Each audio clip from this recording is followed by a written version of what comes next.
Hi guys, it's me Gian and welcome back to my YouTube channel. So for today's video, we will talk about BIR open cases. Ano po ba yung ibig sabihin ng open case at paano siya masusolusyonan or masettle or masolve sa BIR. So is it another form of penalties ba? Or paano ka magkakaroon ng BIR open case? So for today's video, pag-usapan po natin ang ibig sabihin at kung paano masusolusyonan ang problema about open case. So, BIR open case, ito yung list of tax returns na i-attach ng BIR sa letter na ipapadala sa mga taxpayers who may fail to file their taxes on or before the due date. Ito yung nakasaad sa letter na possible those taxes, those returns, hindi na siya na-file before the deadline. But then, minsan,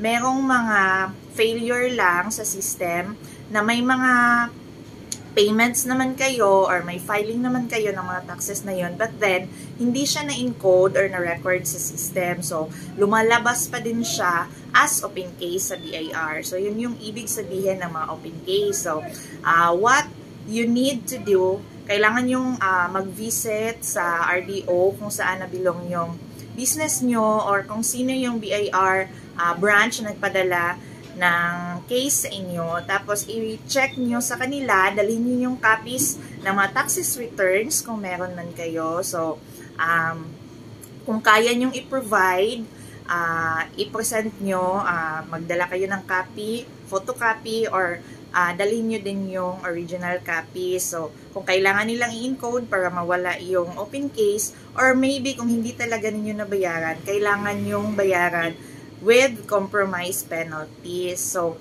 kung nag-operate talaga yung business nyo on that periods na nakalista sa open case na binigay ng BIR, so para masettle or para mawala sa system yung open case, para ma-close po, kailangan nyo talaga siyang bayaran. But then, kung during that period, during that time, hindi po nag-operate yung business or for example, nag-stop na po yung operation ng business, nag-retire na po kayo sa business permit section, tapos hindi po kayo nakapag-retire sa BIR, so it would create open case pa din kasi tuloy-tuloy yung taxes na papatak sa business na naka-register under sa inyo. So, on that cases, na nag-stop kayo ng operation, merong consideration si BIR. So, starting 2015, yung minimum na compromise penalty per return is 1,000 pesos. But then, kung nag-retire na yon or nag-stop na yung business ninyo on that time,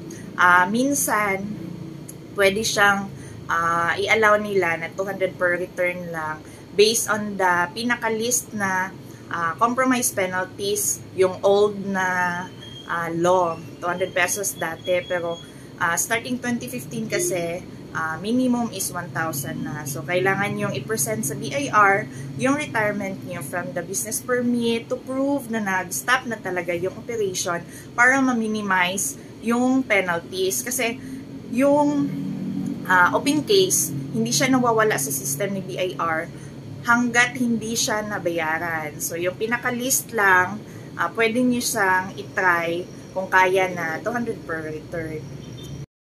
Pero kagaya ng sinabi ko, kung meron naman kayong filing, may mga payments naman kayo, tapos nag-open case pa din, i-provide nyo lang lahat ng copies ng mga payments, pati yung mga resibo ng returns na binayaran at final nyo sa BIR, dalhin nyo sa BIR, ipa-encode, isubmit sa kanila, or maybe meron lang kailangan i-data fix sa system ng BIR para mawala yung mga open cases. So that's all for today's video. Sana naliwanagan yung mga naghahanap ng mga information and further queries regarding open cases. So thank you so much for watching.